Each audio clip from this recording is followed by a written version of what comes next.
welcome. You're watching Unplugged TV India. This is Alice Francis. Thanks for tuning in. In a huge setback to many in the opposition, the Supreme Court upheld almost all the stringent provisions of the Prevention of Money Laundering Act in proceeds of crime, search and seizure, power of arrest, attachment of properties and bail, which were all challenged in court. Tonight, on left, right and center, given the massive rise in the number of enforcement directorate cases under the PMLA and the very low rate of conviction, we ask, has the ED become a tool of political vendetta? Well, we'll get into the details of the story in a short while, but before that, let's dive into some top headlines from around the globe. 2 men arrested in Karnataka BJP youth leader Praveen Netaru's murder case. Karnataka police on Thursday arrested 2 persons identified as Zakir and Shafiq in connection with the BJP Yuva Morcha worker Praveen Netaru's murder case. Zakir was arrested from Savenur in the Haveri district while Shafiq was taken into custody in Bellar. Netaru was hacked to death by 2 bike-borne assailants on Tuesday night in Bellar in Dakshin Kannada district. Congress MP Adhir Ranjan Chaudhary referred to President Draupadi Murmu as Rashtrapatni. Speak in Lok Sabha. Union Minister Smriti Irani blamed Sonia Gandhi, while Finance Minister Nirmala Sitharaman asked Chaudhary to apologize for his remark. However, he said there is no question of apologizing, claiming that he had mistakenly referred to President Draupadi Murmu as Rashtrapatini. Now, if you want to hang me for it, then you can. The ruling party, in a deliberate design, is trying to make a mountain out of a molehill. Partha Chatterjee likely to be dropped from Bengal cabinet. Today, Mamata calls meeting. Trinamool Congress leader Partha Chatterjee, who has been arrested in an alleged teacher recruitment scam in West Bengal, is likely to be dropped from the state cabinet. Earlier in the day, the TMC asked its leadership not to speak on the Partha issue anymore, as after his aide, Arpita Mukherjee, told the ED that all money recovered from his second flat was belonged to Chatterjee. India defeated West Indies by 119 runs in the rain-curtailed third ODI to complete a 3-0 series whitewash. It's the first time in history that India whitewashed the West Indies in an ODI series on the latter's home soil. Driven by Shubham Gill's 98, India scored 225 in 3 wickets in 36 overs. West Indies were dismissed for 137 in 26 overs. Oil price rises as Russia cuts gas flow to Europe, US supply concerns. Amid a report of lower inventories in the US and Russia cutting gas flows to Europe, oil price rose by $1 a barrel. Barrel crude rose by $1.19 to $105.59 a barrel, while WTI crude oil rose to $96.45. After Russia's invasion of Ukraine in February, oil reached a 14-year high of $139 a barrel in March. Bear the consequences, China warns US ahead of Nancy Pelosi's Taiwan visit. China warned Wednesday that Washington would bear the consequences if US House Speaker Nancy Pelosi visits Taiwan, with tensions soaring ahead of an expected phone call between the two country leaders. Beijing has hit back hard against the United States after reports emerged last week that Pelosi, a Democrat who is second in line in the presidency, could visit the self-ruled island of Taiwan in August. The potential visit is likely to dominate a phone call between Chinese President Xi Jinping and US counterpart Joe Biden, which the US leader has said he expects will take place this week. Hundreds of Iraqi protesters stormed parliament against PM nominee. Hundreds of protesters broke into Iraq's parliament building in the capital Baghdad on Wednesday.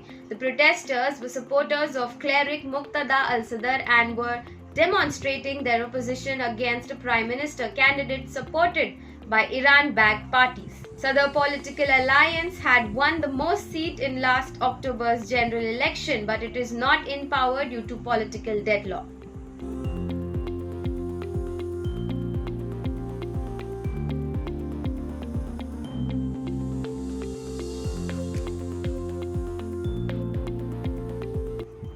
The Supreme Court has upheld the power bestowed upon the Enforcement Directorate to arrest under the Prevention of Money Laundering Act (PMLA). The top court has said that the Enforcement Case Information Report (ECIR) in every case is not mandatory. The Supreme Court has also said that the ECIR cannot be equated with FIR, and ECIR is an internal document of ED. The supply of ECIR to the accused is not mandatory, and only disclosure of reason during arrest is enough, it added. Now, numerous opposition figures who are being investigated by the Central Investigative Agency, such as Sonia Gandhi and Rahul Gandhi of the Congress, are expected to be impacted by the court's decision. The Supreme Court announced on July 15 that its decision regarding the arguments against the Prevention of Money Laundering Act's provision is nearly ready.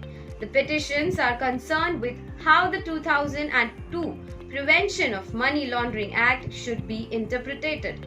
Prior to now, the highest court has reserved judgment on a number of petitions that contested specific PMLA clauses. Politicians Karti Chidambaram and Mehbooba Mufti, a former Chief Minister of Jammu and Kashmir, are among the petitioners. The opposition has accused the government of using ED to settle scores against its political opponents and dissenters. The government has said it is pursuing wrongdoing. Welcoming the verdict, the BJP described it as a landmark and said it should put an end to opposition leaders' propaganda and political arguments against the law. Now, how ED is a nightmare to Indian politicians and businessmen. The ED falls under the Finance Ministry Department of Revenue. It was formed in 1957 to look into cases of foreign exchange related violations, a civil provision. But in 2002, after the introduction of the PMLA, it started taking up cases of financial fraud and money laundering, which were of criminal nature. However, since the Bharatiya Janata Party formed the national government, the ED seems to have emerged as a major force in money laundering cases, many times also on an infamous note. Of late, the ED has not just taken up high-profile cases, mostly against members of opposition parties, but has also actively started investigating them, filed charge sheets in many long-pending cases, attached properties in a series of cases worth rupees 58,000 crore. It also moved applications and even secured extraditions. For example, Ratul Puri, nephew of Madhya Pradesh Chief Minister Kamal Nath, escaped the agency's office where he was being questioned in connection with the rupees 3,600 crore Augusta Westland chopper deal case on the pretext of going to the bathroom. Soon after, Puri moved for anticipatory bail in a Delhi court, but before the court could pronounce a verdict on his bail, the ED registered another case of bank fraud against him and arrested Puri after aggressive searches. The ED has also gone after fugitives who have left the country. It was the first to move an extradition request for businessman Nirav Modi for his alleged involvement in the multi-crore Punjab National Bank fraud case, and was also the first to trace the location of the international business head of Gitanjali Gems, Sunil Verma, to the US. The process of extradition him to was initiated by the agency. Low rate conviction. The organization has been an eye of the storm, a nightmare in the recent past for thousands. A look at the data procured by India Ahead suggests that from 2004 to 2014, the ED conducted just 112 searches. At the same time, it had attached properties worth a little over 5,300 crores. Since the enactment of the Prevention of Money Laundering Act in 2002, which empowered the ED and gave its officers more leverage to operate, it has conducted thousands of searches, especially since 2005. It did over 3,086 searches till February this year. A massive jump against the last phase of 10 years preceding 2014. However, when compared to the searches, the conviction rate is very low. Just 23 people have been convicted by the ED to date since the passing of the PMLA Act. The conviction rate, thus, is not even 1%. In all these 17 years, that is from 2005, the ED has, according to the data with India Ahead, registers 4,964 enforcement case information reports. This is something similar to an FIR, as the ED directly is not empowered to register an FIR.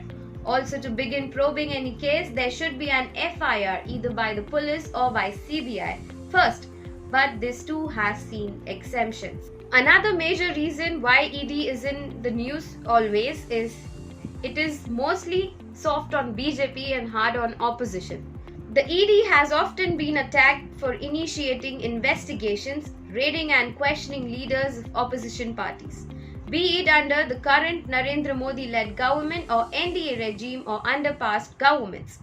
From Congress leaders like P. Chidambaram and D.K. Shivakumar to the Nationalist Congress Party's Sharad Pawar, Praful Patel and even Samajwadi Party chief Akhilesh Yadav, many opposition leaders have faced ED probes in the past few months. The recent targets were Congress chief Sonia Gandhi, Rahul Gandhi, and Sonia's son-in-law Robert Vadra. And now the latest one is TMC Minister Partha Chatterjee.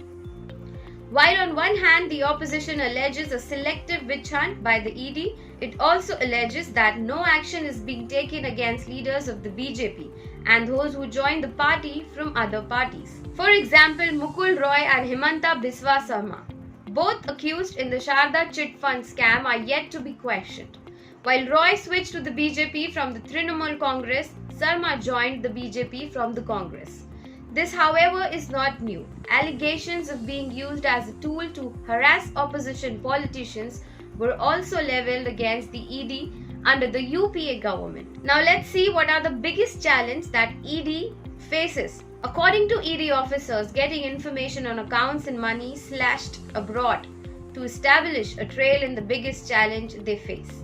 The agency sends letters rogatory to different countries to obtain information about individuals and entities offshore. A letters rogatory is a formal communication from a competent court to a foreign court and is processed by the Ministry of External Affairs on behalf of investigative agencies. But most of these letters go unanswered, severely affecting the investigation. In some cases, this can lead to a court dismissing a case due to lack of evidence. The another reason is shortage of sleuths. The lack of enough investigators too is a major challenge for the ED.